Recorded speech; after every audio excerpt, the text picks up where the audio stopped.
Price Lord. கர்த்தர் நல்லவர். கர்த்தருடைய நாமத்துக்கு மகிமை உண்டாவதாக. இயேசு கிறிஸ்துவின் விலையேறி பெற்ற நாமத்தினாலே என் அன்பின் வாழ்த்துதலை உங்களுக்கு தெரிவித்துக் கொள்கிறேன். இந்த நாளிலும் நாம் தியானிக்க போகும் வேத வசனம் நீதிமொழிகளின் புத்தகம் 11:1. கள்ளத்தராசு கர்த்தருக்கு அருவருப்பானது, சுமுத்திரையான நிறைக்குள்ளோ அவருக்கு பிரியம். தராசு என்பது ஒருவர் சம்பந்தப்பட்ட விஷயம் அல்ல, இருவர் சம்பந்தப்பட்ட விஷயம். நமக்கு தெரியும், தராசு இரண்டு பக்கம் ஒரே அளவான சங்கிலியால் இணைக்கப்பட்ட தட்டு, இரண்டையும் இணைக்கும் இரும்பு, நடுவில் இருக்கும் முள் என்று தராசின் அமைப்பு இருக்கும். ஒரு பக்கம் இடைக்கல், மற்றொரு பக்கம் அளக்கப்படும் பொருள். இதை நம்மால் பார்க்க முடியும், ஆனால் நம்முடைய கண்களால் பார்க்க முடியாத ஒன்று அந்த அளவை அளக்கும் மனிதனுடைய இருதயம். அதை பொறுத்துத்தான் அங்கு நாணயம் இருக்கிறது. கொள்பவன், அதாவது வாங்குபவன், தன் பணத்தை கொடுப்பான்.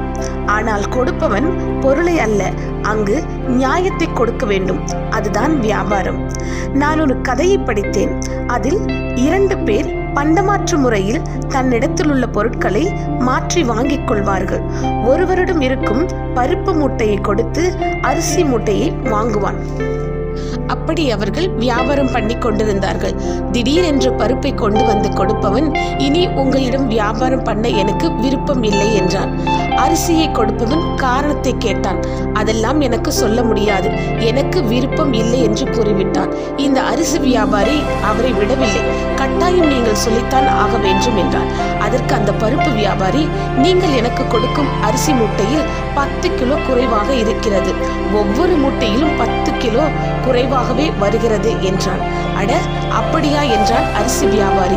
ஆமாம், இப்படி செய்தால் எப்படி உங்களிடம் வியாபாரம் செய்ய முடியும் என்றான் பருப்பு வியாபாரி. உடனே அரிசி வியாபாரி சொன்னான், இல்லை, உங்கள் மீது எனக்கு இருக்கும் நம்பிக்கை அதிகம். அதனால் நீங்கள் எனக்கு கொடுக்கும் பருப்பு மூட்டையை வைத்துத்தான் உங்களுக்கு அனுப்பும் அரிசி மூட்டையை நான் எப்பொழுதும் அளப்பேன் என்றான். செருப்பால் அடித்தது போல் இருந்தது அந்த பருப்பு வியாபாரிக்கு. பருப்பு வியாபாரி அரிசி வியாபாரியை குறை சொன்னான். ஆனால் பருப்பு வியாபாரி இடத்தில்தான் குறை இருந்தது. தராசு முற்றிலும் வியாபாரிகளுக்கு உரியது. அதை நியாயமாக கையாள வேண்டும். உழைத்தவனுடைய உழைப்பை திருடுவதை காட்டிலும் ஒரு பெரிய திருட்டு இருக்கவே முடியாது. நீதிக்கு அநீதி அநியாயம்தானே. நீதிமன்றத்தில் அநீதி ஒரு மனுஷனுடைய வாழ்க்கையை புரட்டி போட்டு விடும் அல்லவா. தராசை தொடுபவன் அதற்கு உரியவன். அநியாயம் நடந்தால் கர்த்தருக்கு அருவருப்பாக இருக்கும். அருவருப்பு.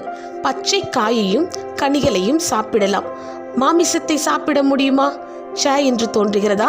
பல்லியை, கரப்பான் பூச்சியை சாப்பிட முடியுமா? பூரான், தேல் போன்றவற்றை சமைத்து கொடுத்தால் நினைக்கும் பொழுதே குமட்டுகிறது அல்லவா? ஆமாம், கள்ளத்தராசு கர்த்தருக்கு அப்படித்தான் அருவருப்பாக இருக்கும். அநீதி செய்பவனை கர்த்தர் அப்படித்தான் பார்க்கிறார். உண்மையா இருக்கும் மனிதர்களை, உறவுகளை, நண்பர்களை, நம்மிடத்தில் ஆலோசனை கேட்பவர்களை, வேலை செய்பவர்களை, ஊழியம் செய்வர்களை நாம் எப்படி நடத்துகிறோம்? கள்ளத்தராசை போல் உள்ளொன்றும் புறமொன்றுமா? தராசின் முல்லை காட்டி கொள்ளையடிக்கும் மனிதனைப் போலவா? ஆம், நாம் எப்படி இருக்கிறோம் என்று சிந்திக்க வேண்டும். தேவனுக்கு பிரியமாக இருக்கிறோமா என்று யோசித்து பார்க்கலாம். கர்த்தர் உங்களை ஆசீர்வதிப்பார். இயேசு கிறிஸ்துவின் விலையேறப்பட்ட நாமத்தினாலே உங்களை வாழ்த்தி ஆசீர்வதிக்கிறேன். ஆமென்.